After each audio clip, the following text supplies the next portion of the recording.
ಇವಾಗ ಏನು ಅಂತಂದರೆ what is this kind of targeted therapy ನಾವು ಮಾತಾಡೋದು ಅಂತ ಹೇಳಿದ್ರೆ, ಇವಾಗ ಇದು ಲಾಕ್ ಆ್ಯಂಡ್ ಕೀ ಮೆಕ್ಯಾನಿಸಮ್. ಇವಾಗ ಇದು ಬೀಗ ಮತ್ತು ಕೀಲಿ ಥರ. ಇವಾಗ ಯಾವ ಥರ ಬೀಗ ಮತ್ತು ಕೀಲಿ, ಬೀಗ ಇತ್ತು ಕೀಲಿ ಇದ್ದರೆ ಅದನ್ನ ನಾವು ಓಪನ್ ಮಾಡ್ಬೋದು.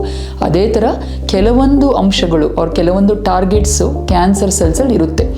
ಆ ಲಾಕನ್ನು ನಾವು ಐಡೆಂಟಿಫೈ ಮಾಡಿ ಅದಕ್ಕೆ ಆ್ಯಂಟಿ ಟಾರ್ಗೆಟ್ ಥೆರಪಿ ಅಂತ ಕೀ ಯೂಸ್ ಮಾಡಿದರೆ ನಾವು ಕ್ಯಾನ್ಸರ್ ಸೆಲ್ಸು ಮಲ್ಟಿಪ್ಲೈ ಆಗೋದನ್ನು ಸ್ಟಾಪ್ ಮಾಡ್ಬೋದು. So this is a target therapy. So there is a target on the cancer cells, we develop anti target therapy and give it to the patient, and that when it works the cancer stops multiplying. ಆಯ್ತಾ?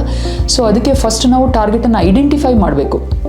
ಇವಾಗ ಈ immunotherapy ಆಗಲಿ ಯಾವುದೇ target therapy ಆಗಲಿ ಆ ಥರ ನಾನು ಹೇಳಿದೆ, ಎಲ್ಲರಿಗೂ ಕೊಡಲಿಕ್ಕಾಗಲ್ಲ, ಎಲ್ಲರಿಗೂ ಉಪಯೋಗ ಆಗೋಂಥದ್ದಲ್ಲ ಇದು.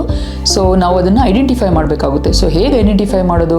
ಇದು ನಾವು ಟ್ಯೂಮರಲ್ನ ಏನು ಬಯಾಪ್ಸಿ ಥರ ಡಯಾಗ್ನೋಸ್ಟಿಕ್ ಟೈಮಲ್ಲಿ ಇದು ಕ್ಯಾನ್ಸರ ಅಲ್ವಾ ಅಂತ ಹೇಳಿ ನಾವೇನು ಟ್ಯೂಮರ್ ಟಿಶ್ಯೂನ ಸ್ಯಾಂಪಲ್ ಮಾಡ್ತೀವಿ, ಅದೇ ಸ್ಯಾಂಪಲಲ್ಲಿ ಈ ಥರ ಇಮ್ಯುನೊಥೆರಪಿ ಇಲ್ಲ ಟಾರ್ಗೆಟ್ ಥೆರಪಿ ವರ್ಕ್ ಆಗುತ್ತಾ ಅಂತೇಳಿ ಟೆಸ್ಟ್ ಮಾಡೋಂಥ ವಿಧಾನಗಳು ಬಂದಿದೆ. ಇದೆಲ್ಲ ತುಂಬ ಅಡ್ವಾನ್ಸ್ ಟೆಕ್ನಿಕ್ಸು, NGS ಅಂತ ಹೇಳ್ತೀವಿ, ನೆಕ್ಸ್ಟ್ ಜನರೇಷನ್ ಸೀಕ್ವೆನ್ಸ್ ಅಂತ ಹೇಳಿ ಈ ಥರ ಟೆಸ್ಟ್ ಮಾಡಿ ಟ್ಯೂಮರಲ್ಲಿ ನಾವು ಇದು ಕಂಡುಹಿಡಿತೀವಿ ಏನಾದರೂ ಟಾರ್ಗೆಟ್ಸ್ ಇದೆಯಾ, ಇಲ್ಲ ಇಮ್ಯುನೋಹಿಸ್ಟೋಕೆಮಿಸ್ಟ್ರಿ ಅಂತ ಹೇಳಿ ಒಂದು ಪಥಲಾಜಿಕಲ್ ಟೆಸ್ಟ್, ನಮ್ಮ ಪಥಾಲಜಿಸ್ಟ್ ಅದನ್ನ ಮಾಡ್ತಾರೆ.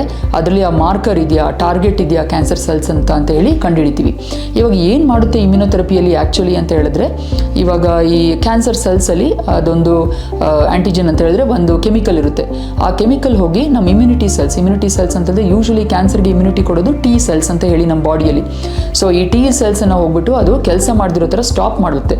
ಸೊ ಈ T ಸೆಲ್ಸ್ ಕ್ಯಾನ್ಸರ್ ಸೆಲ್ಸ್ ಅಂತಲೇ ರೆಕಗ್ನೈಸ್ ಮಾಡ್ಲಿಕ್ಕೆ ಆಗಲ್ಲ. ಸೊ ಆ ಥರ ಕ್ಯಾನ್ಸರ್ ಸೆಲ್ಸ್ ಮಾರ್ಪಾಡಾಗ್ಬಿಟ್ಟಿರುತ್ತೆ. ಸೊ ಆ ಥರದಾಗಿ ಅದು ನಮ್ಮ ಬಾಡಿಗೆ ಈ ಕ್ಯಾನ್ಸರ್ ನಿರೋಧಕ ಶಕ್ತಿ ಇಲ್ಲದೆ ಈ ಕ್ಯಾನ್ಸರ್ ಸೆಲ್ಸ್ ಉಲ್ಬಣ ಆಗೋದು. ಸೊ ಇವಾಗ ನಾವು ಈ ಟಾರ್ಗೆಟನ್ನು ಇದು ಕ್ಯಾನ್ಸರ್ ಸೆಲ್ಸಲ್ಲಿ ಐಡೆಂಟಿಫೈ ಮಾಡಿ ಅದಕ್ಕೆ ನಾವು ಆ್ಯಂಟಿ ಟಾರ್ಗೆಟ್ ಥರ ಇಮ್ಯುನೊಥೆರಪಿ ಔಷಧಿಗಳನ್ನು ಕೊಟ್ಟರೆ, ಸೊ ಇದು ಹೋಗ್ಬಿಟ್ಟು ಕ್ಯಾನ್ಸರ್ ಸೆಲ್ಸ್ ಮೇಲಿರೋ ಆ ಟಾರ್ಗೆಟನ್ನು ಮುಚ್ಚಿಬಿಡುತ್ತೆ ಅಂತ ಹೇಳಿದ್ರೆ ಅದನ್ನ ಮಾಸ್ಕ್ ಮಾಡಿಬಿಡುತ್ತೆ. ಆವಾಗ ಈ ಕ್ಯಾನ್ಸರ್ ಸೆಲ್ಸ್ ಹೋಗ್ಬಿಟ್ಟು ನಮ್ಮ ಇಮ್ಯುನಿಟಿ ಸೆಲ್ಸ್ ಜೊತೆ ಇಂಟ್ರಾಕ್ಷನ್ ಆಗಲಿಕ್ಕೆ ಚಾನ್ಸಸ್ ಇರಲ್ಲ. ಸೊ ನಮ್ಮ ಇಮ್ಯುನಿಟಿ ಸೆಲ್ಸ್ ಫ್ರೀ ಆಗಿರುತ್ತೆ. That will identify the cancer cells, then it will mount a immune response or it will start a fight against the cancer cells. This is what immunotherapy or any other targeted therapies are all about.